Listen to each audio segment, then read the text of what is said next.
নমস্কাৰ সকলোকে স্বাগতম জনাইছোঁ মিষ্টাৰ শংকৰ দলেলৈ আৰু আপোনালোকে যদি আমাৰ চেনেলটো নতুনকৈ ভিজিট কৰিছে চ' আপোনালোকে প্লিজ ছাবস্ক্ৰাইব কৰি কাষত থকা বেল আইকনটো প্ৰেছ কৰি ন'টিফিকেশ্যনটো অল কৰি ৰাখিব যাতে যেন এনেধৰণৰ জব ন'টিফিকেশ্যন ভিডিঅ' প্ৰভাইড কৰোঁ আপোনালোকে ন'টিফিকেশ্যন জল্দি পাই যায় আৰু SSB ফালৰ পৰা বহুতেই ভাল খবৰ চ' শ্ৰেষ্ঠ সীমা বল ৰিক্ৰুটমেণ্ট 2026 ফালৰ পৰা টোটেল 827টা কনষ্টেবল পদ মুকলি কৰি দিলে চ' ইয়াৰ অনলাইন এপ্লাই কেতিয়াৰ পৰা হ'ব বা তেনেকৈ ইয়াৰ ডকুমেণ্ট কি লাগিব আৰু ইয়াৰ এডুকেশ্যনেল কোৱালিফিকেশ্যন কি লাগিব ইয়াৰ সম্পূৰ্ণ তথ্য মই লৈ আহিছোঁ আপোনালোকে সম্পূৰ্ণ ভিডিঅ' ৱাটচ কৰিব আৰু ইয়াৰ পষ্ট ৱাইজ নাম্বাৰ অফ পদৰ সংখ্যা হৈছে 827টা আৰু পষ্ট ৱাইজ পষ্ট নেম আৰু ইয়াৰ ভেকেঞ্চি কিমান আছে এইটো চাওঁ আহক কনষ্টেবল ভেটেনেৰীৰ কাৰণে 34টা আৰু কনষ্টেবল ড্ৰাইভাৰৰ কাৰণে 553 আৰু কনষ্টেবল গাৰ্ডেনাৰৰ কাৰণে 41 কনষ্টেবল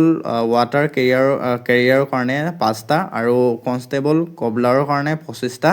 আৰু কনষ্টেবল টেইলৰৰ কাৰণে 41টা আৰু কনষ্টেবল ৱাটচাৰমেনৰ কাৰণে 74টা আৰু কনষ্টেবল বাৰ্বাৰৰ কাৰণে 43টা কনষ্টেবল ৱেটাৰৰ কাৰণে 3টা আৰু কনষ্টেবল কাৰ্পেণ্টাৰৰ কাৰণে 7টা পদ আৰু কনষ্টেবল নাৰ্ছিং অৰ্ডাৰলিৰ কাৰণে 1টা পদ আৰু ইয়াৰ পে স্কেলটো আপোনালোকে চাব পাৰে 21,700ৰ পৰা 69,100লৈকে দিয়া যায় আৰু ৰিলেটেড আৰ্টিকলটো SSB SI ৰিক্ৰুটমেণ্ট 2026 আৰু ইয়াৰ এজ লিমিটটো আপোনালোকে ইয়াতে দেখিবলৈ পাইছে কনষ্টেবল ভেটেনেৰীৰ কাৰণে বয়সৰ সময়সীমাটো হ'ব লাগিব 18 বছৰটো 27 বছৰৰ ভিতৰত আৰু কনষ্টেবল ড্ৰাইভাৰ পোষ্ট কাৰণে অনলি ফৰ মেইলৰ কাৰণে হয় এইটো পোষ্ট 18 বছৰৰ পৰা 27 বছৰৰ ভিতৰত হ'ব লাগিব কনষ্টেবল গাৰ্ডেনাৰৰ কাৰণে 18 বছৰৰ পৰা 23 বছৰৰ ভিতৰত হ'ব লাগিব আৰু কনষ্টেবল ৱাটাৰ কেৰিয়াৰৰ কাৰণে 18 বছৰৰ পৰা 23 বছৰৰ ভিতৰত হ'ব লাগিব কনষ্টেবল কবলাৰৰ কাৰণে 18 বছৰৰ পৰা 23 বছৰৰ ভিতৰত হ'ব লাগিব আৰু কনষ্টেবল টেইলৰৰ বাবে 18 বছৰৰ পৰা 23 বছৰৰ ভিতৰতে হ'ব লাগিব কনষ্টেবল বাৰ্বাৰৰ কাৰণে 18 বছৰৰ পৰা 23 বছৰৰ ভিতৰত হ'ব লাগিব আৰু কনষ্টেবল ৱেটাৰৰ কাৰণেও ছেইম আৰু কনষ্টেবল কাৰ্পেণ্টাৰৰ কাৰণে 18 বছৰৰ পৰা 25 বছৰৰ ভিতৰত হ'ব লাগিব আৰু কনষ্টেবল নাৰ্ছিং অৰ্ডাৰলিৰ কাৰণে হ'ব লাগিব 18 বছৰৰ পৰা 27 বছৰৰ ভিতৰত হ'ব লাগিব আৰু বয়সটো কোনটো কেটেগৰী কিমান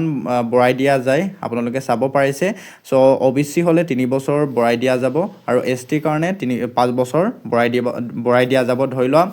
ড্ৰাইভাৰৰ কাৰণে 18 বছৰটো 27 বছৰ গতিকে OBC হ'লে 5 বছৰ আৰু যোগবাদ 2 বছৰ তেনেকৈ এইটো মানে বঢ়াই দিয়া যায় আৰু এডুকেশ্যনেল কোৱালিফিকেশ্যন মেনশ্যন কৰা আছে যে ইয়াতে কনষ্টেবল ভেটেনেৰীৰ কাৰণে 10 পাছ কৰিব লাগিব আৰু এক্সপিৰিয়েঞ্চ চাৰ্টিফিকেট লাগিব মানে ট্ৰিটমেণ্টৰ আৰু কনষ্টেবল ড্ৰাইভাৰৰ কাৰণে অনলি ফৰ মেল ক'লোৱেই 10 পাছ কৰিবই লাগিব আৰু ড্ৰাইভিং লাইচেঞ্চ থাকিব লাগিব হেভি বাইচাইকেল ড্ৰাইভিং লাইচেঞ্চটো আৰু constable gardener water carrier cobbler tailor ৱাটচাৰমেন আৰু বাৰ্বাৰ ৱেটাৰৰ কাৰণে হ'ব লাগিব মেট্ৰিক পাছ কৰিব লাগিব আৰু 2 বছৰ তেনেকৈ ৰিলেটেড কিবা এক্সপিৰিয়েঞ্চ ৱৰ্ক এক্সপিৰিয়েঞ্চ চাৰ্টিফিকেট লাগিব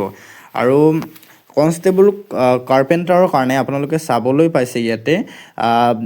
মেট্ৰিক পাছ কৰিব লাগিব আৰু 2 বছৰ এক্সপিৰিয়েঞ্চ চাৰ্টিফিকেট লাগিব তেনেকৈ ট্ৰেডৰ আৰু কনষ্টেবল নাৰ্ছিং অৰ্ডাৰলিৰ কাৰণে 10 পাছ কৰিব লাগিব আৰু তেনেকৈ